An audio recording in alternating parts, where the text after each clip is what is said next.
So now I was asked to bring you some recent information about managing MPN. And I wanted to just remember that although we spoke earlier about ET, PV, MF, there are other diseases that are in this family. And also to highlight that very, very recently, this a pre-disease state, which is called CHIP, clonal hematopoiesis indeterminate potential, has had a lot of interest. Hun ville minne på at det tilstandene før det utvikler sykdommer veldig viktig og i fokus. I don't show you the data because it's not really there yet, but in Denmark they made a really nice study showing actually that MPN mutations are present in a lot of the population and that these are often linked to blood clotting events like stroke, for example. Hun skal ikke vise data, men det at Danmark har gjort veldig gode populasjonsstudier på og viser at det påvist veldig mange mutasjoner hos mange før de utvikler sykdommer, sånn som for eksempel slag, sånn som du nevnte. So right now we don't focus on prevention and early, very, very early disease detection, but we might do more. Så vil du ikke fokusere på så veldig mye i stedet før sykdom utvikler seg. So, let's get down to treatment. Hun går rett på behandling. The main question for many years for patients with ET and PV is hydroxycarbamide or hydroxyurea better than interferon or not?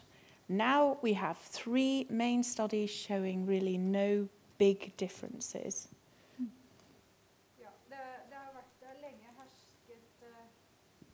We can still hear you, I think.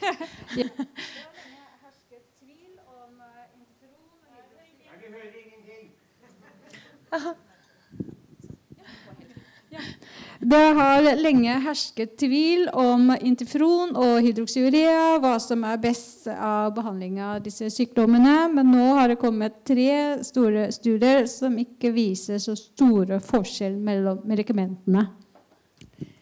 These are the American and European study, and then the study coming from Eastern Europe and Austria, with the new interferon, which is really important for us to learn about. Det likevel så studie om den nye interferon som viktig å få med seg. And this has only really been studied in PV, and this is the study. It's called PROUD PV, and then the follow-up is called CONTI PV.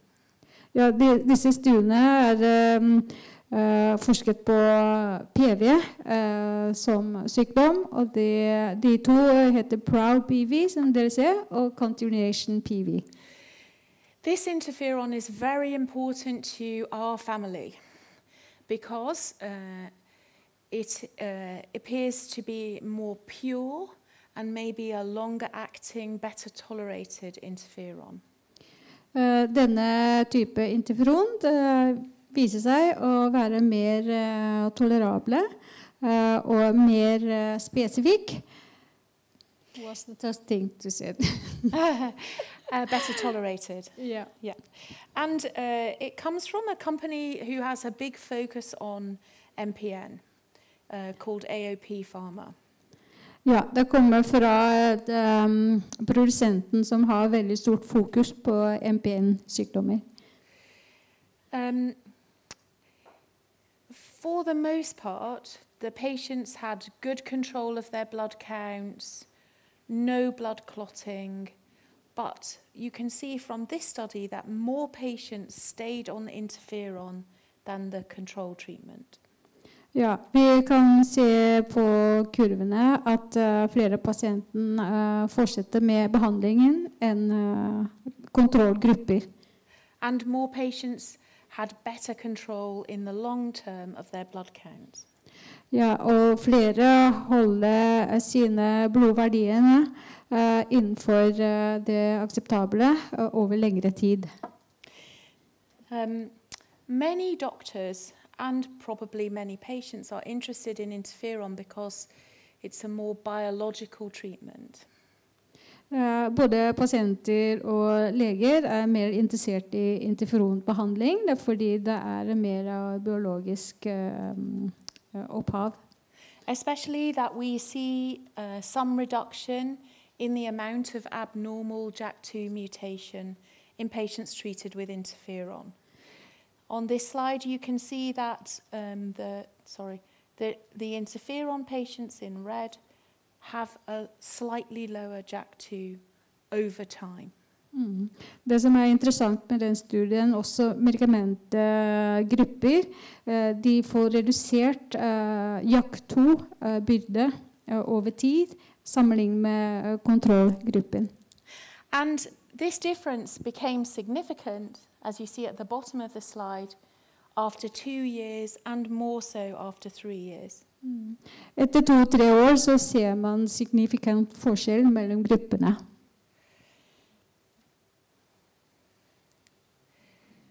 But does it matter if the JAK2 changes or not?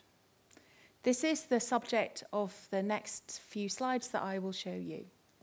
Ja, det kanskje ikke så stor sak om det endringer på JAK2 eller ikke, men det som viktig, det kommer til å vise nå. Here is some information from the UK group in patients with PV who were treated with either Jakafi or other treatment after they had failed hydroxyurea. I lost. Here's some information from a second-line study in PV patients with ruxolitinib compared to other treatments. This one? Yes.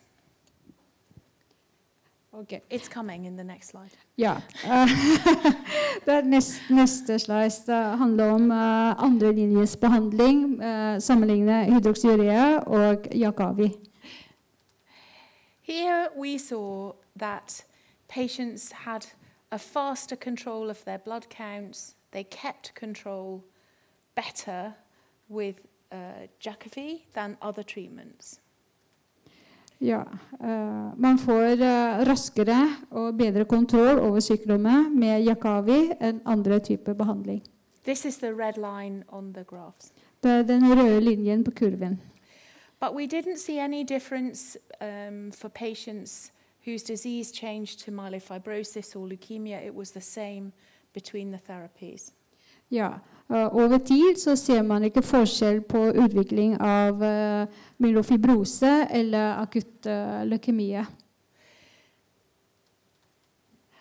Recently, we looked at how good was the reduction in JAK2 between the 2 arms of the study. Ja, man prøver å se om effekten av reduksjon i JAK2 har noe å si for den kliniske betydning da. PR means partial response, at least 25% reduction in JAK2 was slightly more for ruxolitinib-treated patients. Ja, PR det sånn delvis respons, delvis effekt, i hvert fall minst 25% reduksjon i JAK2. We also noticed that some patients had an increase in their JAK2, and we had to modify the national criteria to include this category. Which group? Oh. Some patients had an increase in their JAK2 at the bottom of the slide. Ja, vi ser også det noen pasienter hvor JAK2 øker. Yeah. So the treatments are about the same. Now I'm going to show you what happens if you look at the patients. Doesn't matter what treatment they have. Did they have a reduction in their JAK2 or not? Ja, nå skal hun vise hvordan det går med pasienten, om de har JAK2-reduksjon eller ikke. Det er det viktigste, ikke sant? So, for patients who had a reduction in JAK2 or not, there was no difference in how good the blood count control was or how common bleeding events were. Ja, om de har reduksjon i JAK2 eller ikke, så er det ingen forskjell i blodverdier eller blødningskomplikasjoner, for eksempel. But for the first time, we found that the patients that had a significant reduction did not have any clotting events, and that they had less disease progression. Yeah. How many years? Average 3 years follow-up. 2? 3. Ja, 3. Ja. Etter 3 års observasjon så ser de at de pasienter som har signifikant reduksjon i JAK2 likevel har ingen trombose, for eksempel komplikasjoner. We also saw the opposite, that if the JAK2 went up, the patient was more likely to have a thrombosis. Ja, ved økning i JAK2 så ser ut som det også øker risiko for blodpropp. Here you can see that the same as I showed you, treatment doesn't influence risk of changing disease, but if the patients had a reduction in JAK2, they were much less likely to change their disease. Ja, behandlingen i generelt forandrer ikke sykdomsforløpet, men hvis JAK2-reduksjon oppnås, så vil de se det er forskjell i behandlingen. This is really important. In other blood diseases like chronic myeloid leukemia, acute leukemia, the doctors know if we reduce the amount of mutation, the patient does better. But we never showed that before for MPN. Dette er første gang vi ser en sammenheng mellom effekten av behandling sammenlignet med andre sykdommer hvor det er etablert målinger, for eksempel kronisk myelogent leukemi. Da kan man se en klart sammenheng mellom reduksjon i det man måler og det kliniske utkom. This could be a new way to monitor disease in the future, but is only early results and small number of patients, so we want to make some more studies. Ja, at det er potensielle for å monitorere sykdom fremover, men fortsatt så er det en liten studie og en liten antall med pasienter som har deltatt.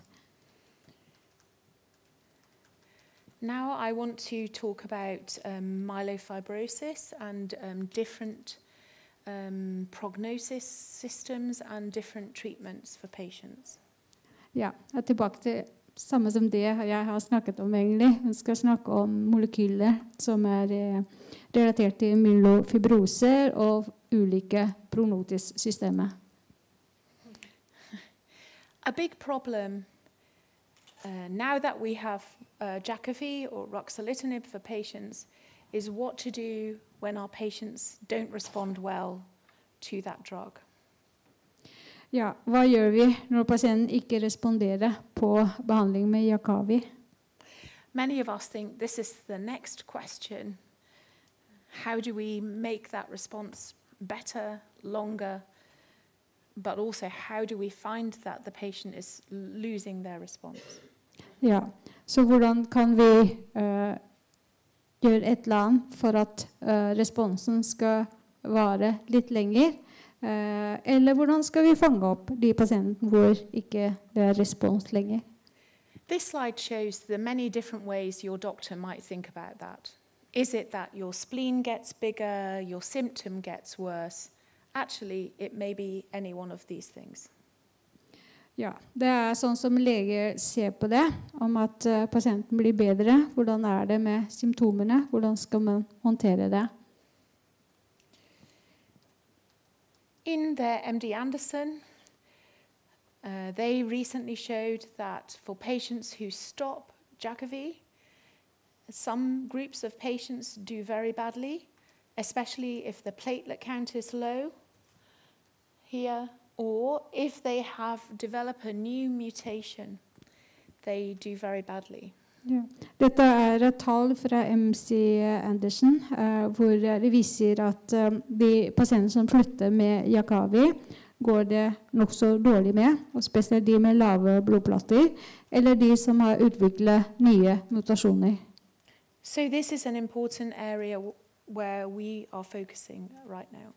Ja, dette området hvor de fokuserer på nå. So let's talk about other JAK inhibitor family members. Where are we with these drugs? Ja, det andre JAK2-hemmer-familie som hun skal snakke om nå. Until last month, we could show this picture and say, well, we have approval of Jakavi and we have these 3 drugs that are maybe still need to do some work. Maybe they'll come to patients. I am very curious when you say until this month. Yes, no wait. Ja, i hvert fall inntil denne måneden så kan vi si at den gule den røde boksen om disse medikamentene virker eller ikke. Because we recently had, the FDA recently approved a new drug. Ja, dere fikk med dere det. Det godkjent nytt medikament. Yes. This is 8 years from the approval of ruxolitinib. Ja, det tok 8 år fra godkjennelse av Jakavi til nytt medikament kom. So this drug is called foredraget, or it will be called Inrebic. Inrebic? Okay. Inrebic. Ja. Crazy name. Ja, den kalles for foredraget, og det vil jeg kalle for Inrebic. This is what the drug looks like. Ja, det molekylformelen til medikamentet. Well, actually, it's a small white pill, but yes. Ja, det en tablett. It is a little bit different to ruxolitinib. It is more specific for JAK2 than JAK1. And maybe this will change the side effects for the patient. Ja, Jakavi mer både JAK2 og JAK1 hemmer, men den kanskje mer spesifikk for JAK2. Kanskje det blir mindre bivirkning. This drug, maybe some of you who follow the information will remember that this drug was linked to a brain disease called Wernicke's encephalopathy. We recently reviewed all of the cases, and the FDA feels that the drug is safe. Okay, because it was stopped. It was stopped because of Wernicke's encephalopathy. Ja, for dette medikamentet har blitt utprøvd en stund, men så ble det stoppet fordi det var kanskje muligens øke risiko for en hjernesykdom som heter leukoencephalopati. Men nå har de revurdert det og vist at det safe likevel å bruke det. So, in America, they have this drug now will be available. First line instead of ruxolitinib, but also it appears to work well after ruxolitinib. Ja, i USA så det nå godkjent som førstelinjes behandling, men også etter at man har brukt Jakavi. I'm not sure when the approval will reach Europe. Ja, hun vet ikke når det kommer til Europa, og i hvert fall mindre vet vi når det kommer til Norge. Meanwhile, there will be a study called the Freedom Study to make this drug available for our patients, however. Ja, i mellomtiden så det en studie som heter Freedom Study, som man kan delta og få medikamenter tilgjengelig. Will you have that study in Norway? No, I never heard about that either.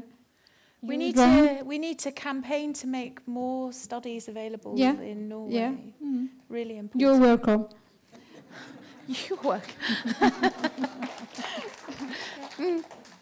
Well, I keep telling them how good Europe is in MPN, that we are very strong and we have good networks, especially actually the Scandinavian, the Nordic countries have a very strong MPN network. For now, also pacritinib is being developed for patients with very low platelets, and momelotinib also for anemia. Ja. Det også tilgjengelig for pasienter med lave plater, for det vet vi, ikke sant? Ved bruk av Jakavi, hvis de utvikler anemi eller lave plater, så må vi redusere eller ta en pause. Men disse medikamentene kan brukes ved anemi eller lave blodplater. Also in clinical trials that we need to bring to Norway, yes? Yeah. Yes. Okay. For Jakafi, many of us are trying to add another treatment to this drug. Maybe it is you treat a patient, you make a transplant. Maybe it is you treat a patient, you add something to make the anemia better. I'm sorry, I read what on the slide. Oh, no, you don't need to read it. So I would just say that the strategy is, with Jakafi, can we add something else? Ja, det at vi har allerede Jakavi, og så ny strategi og vi kan legge til andre medikamenter. But the question is, when should we add the other thing, and how should we measure the benefit? Ja, og så spørsmålet når skal vi legge til, og hvordan skal vi måle den der tilleggseffekten da? Are there patients in the room who are taking Jakavi? Yes, a lot. Det flere som tar Jakavi? Yeah.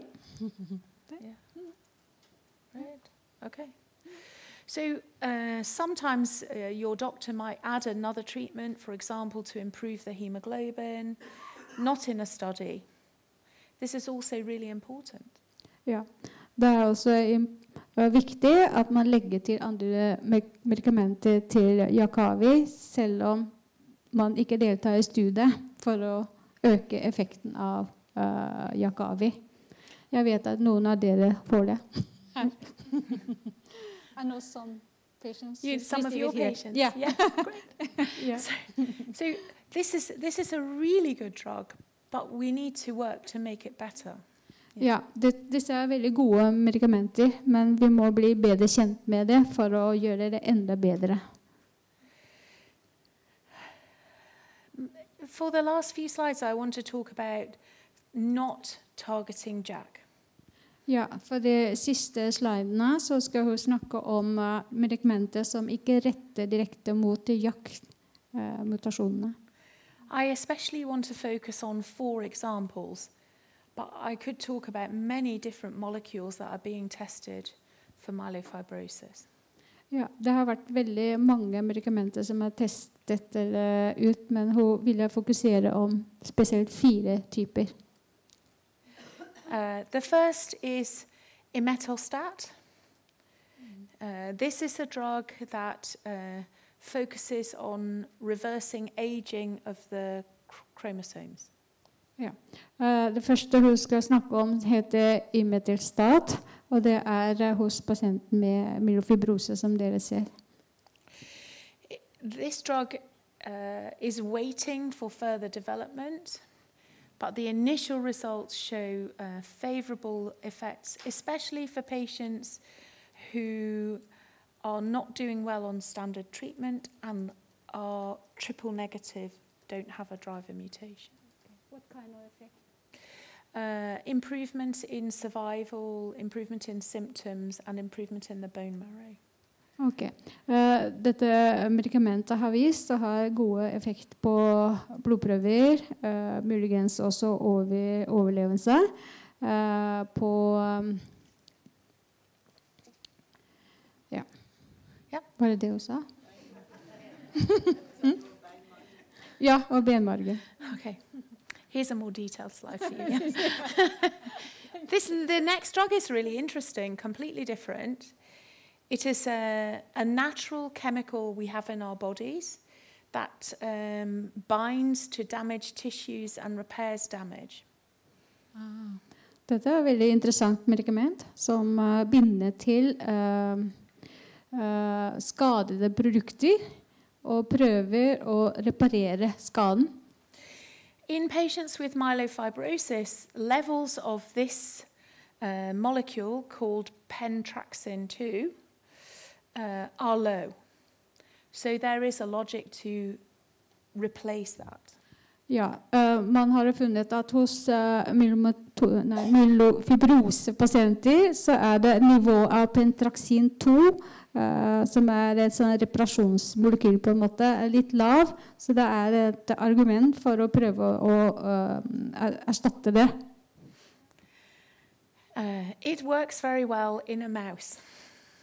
Ja, det fungerer veldig godt på mus. We tested already this molecule in some human patients, and we are waiting for some more data. For me, I think this is exciting, a new way. Absolutely. De har testet på noen få personer og ser ut som det fungerer, og det veldig spennende medikament. Ja. Because it focuses on inflammation. It stops the scar tissue building up, and it focuses on another aspect of the fibrosis. Ja, det fordi det retter mot en annen aspekt av myelofibrosi, spesielt på betennelses side. Another path of interest is a pathway that makes an abnormal cell die. Yeah, so the death pathway. That have no more cells die? Yeah. Yeah. So, normally, if a cell in your body develops a mutation, your body recognizes it, turns on the pathway, and the abnormal cell dies. Ja, det apoptosis. Yes. Ja. Normalt, når cellene utvikler mutasjoner eller noe unormalt, så vil det bli gjenkjent av ulike mekanismer, og så blir det destruert, og så dør av seg selv, uten at man utvikler sykdom. The key for this pathway is a molecule called P53. Ja, og det nøkkelen til denne veien da, TP53. Det egentlig gjelder ikke bare myelofibrose, men det gjelder også veldig mange andre typer hematologisk malignitet.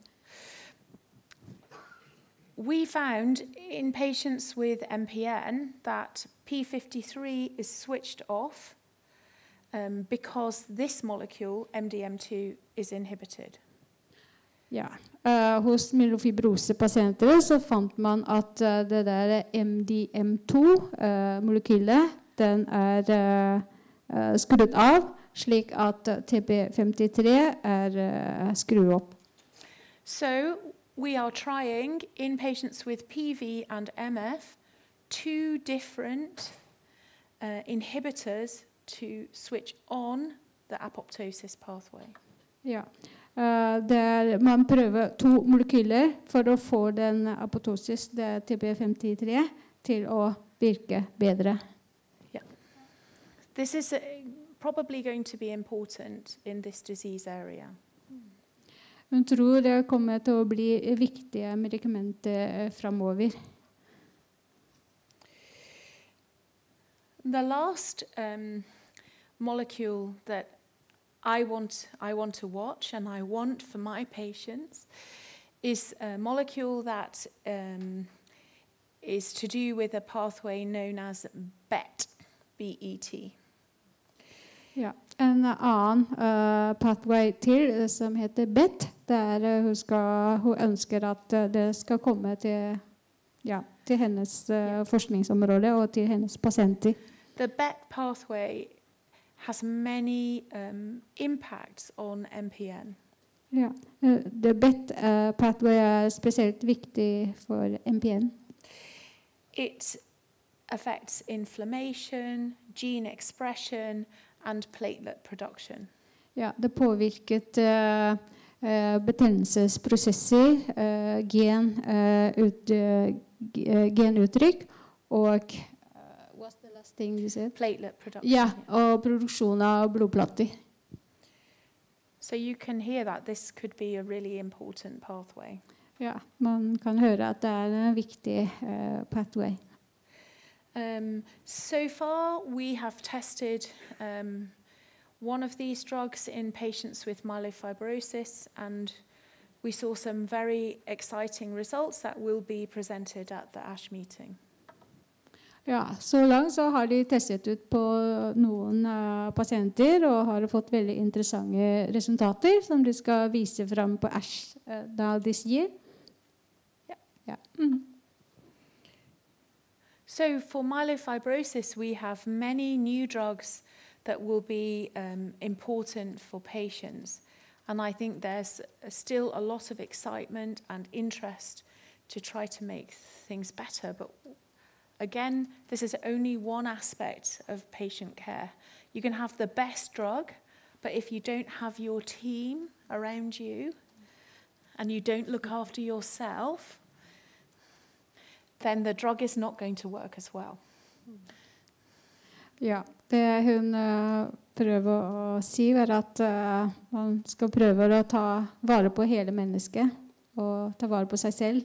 Fordi uansett hvor gode medikamentene er, og hvis man ikke gjør det, så er det ikke sikkert det hjelper så mye.